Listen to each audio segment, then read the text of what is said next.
வணக்கம். என் பெயர் காப்பா மகிசுதன். என் பெயர் மூலக்ஷன். நான் 6ஆம் வகுப்பு ஆ பிரிவில் படிக்கிறேன். நான் 6ஆம் வகுப்பு ஆ பிரிவில் படிக்கிறேன். ஏடு தூக்கி பள்ளியில் பயிலும் மாணவன் நான். நாடு காக்கும் தலைவனாய் நாளை விளங்கப் போகிறேன். தித்திக்கும் தேன்மலை திக்கட்டும் பரவட்டும். என் முத்தமிழ் தாக்கி என் முதற்கண் வணக்கம்.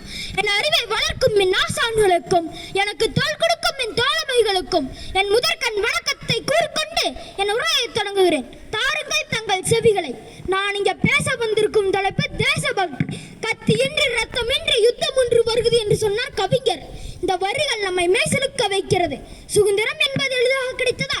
உடல் பொருள் அவைகளை வழங்கி அரும்பாடு பெற்று 1947ஆம் ஆண்டு ஆகஸ்ட் 15 பெற்றது இந்திய விடுதலை திருநாள். அதை நாம் சிறப்பாக கொண்டாடி வருகிறோம். வணிகம் செய்ய வந்த வெள்ளையர்கள் நமது நாட்டை சிறிது சிறிதாக கைப்பற்றினர். சுமார் 200 ஆண்டுகளாக நம் நாடு அடிமை வாழ்வில் சிக்கி கிடந்தது.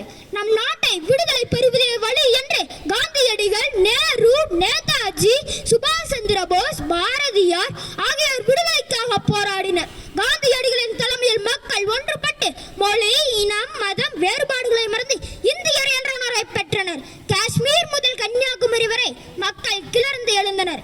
எளிதில் கிடைத்தல்ல விடுதலை, அரிதாக கிடைத்ததே அன்னை நாட்டின் விடுதலை. பெற்ற தாயும் பிறந்த பொன்னாடும் நற்றவ வானிலை நனி சிறந்தவையே. பெற்ற தாயை பேணி காப்பது எனும் அனைவரின் கடமை. உயிரை கொடுத்தேனும் முற்ற நாட்டை காக்க வேண்டும்.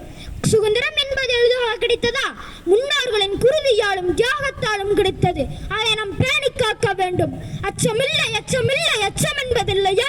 உச்சி மீது வானிடிந்து வீழுகின்ற போதிலும் அச்சமில்லை அச்சமில்லை அச்சம் என்பதில்லையே என்ற முண்டாசு கவிஞரின் வரிகளை கூறி நிறைவு செய்கிறேன்.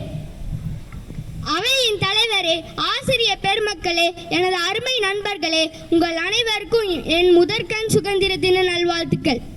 என் உரையை சில வீர வரிகளுடன் தொடங்குகிறேன். விண்ணை முட்டும் நம் கொடி பறக்கட்டும், வீர தமிழின் நெஞ்சம் நிமிரட்டும். அடிமை விலங்கை உடைத்த திருநாள், அகிலம் போற்றும் சுதந்திர திருநாள். இன்று ஆகஸ்ட் 15 நாம் சுதந்திர காற்றை சுவாசிக்க காரணமான வரலாற்று திருநாள். இந்த சுதந்திரம் நமக்கு சும்மா கிடைக்கவில்லை. பல்லாயிரக்கணக்கான தியாகிகளின் இரத்தத்தாலும் வீரத்தாலும் கட்டப்பட்டது. நமது தமிழ் மண்ணில் இருந்துதான் சுதந்திர போரின் முதல் முழக்கம் எழுந்தது. நெஞ்சு பொறுக்குதில்லையே என்று பாடினான் பாரதி. ஆங்கிலேயன் கப்பலுக்கு எதிராய் கப்பலோட்டினான் வ.உ.சி. வரி கேட்க வந்தவனுக்கு வாள் தூக்கினான் கட்டபொம்மன். இவர்களின் வீரம்தான் இன்று நம் கைகளில் தேசிய கொடியாய் பறக்கிறது. பிரிட்டிஷ் பீரங்கிகளுக்கு அஞ்சாத சிங்கம் போன்ற தலைவர்கள் வாழ்ந்த பூமி இது. மகாத்மா காந்தியின் அகிம்சை, நேதாஜியின் வீரம், பகத்சிங்கின் தியாகம் என அத்தனையும் இணைந்ததுதான் நமது இந்தியா.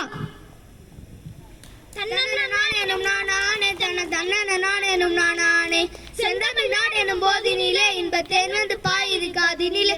எங்கள் தந்தையர் நாடு எனும் பேச்சினிலே ஒரு சக்தி பிறக்குது மூச்சினிலே, ஒரு சக்தி பிறக்குது மூச்சினிலே.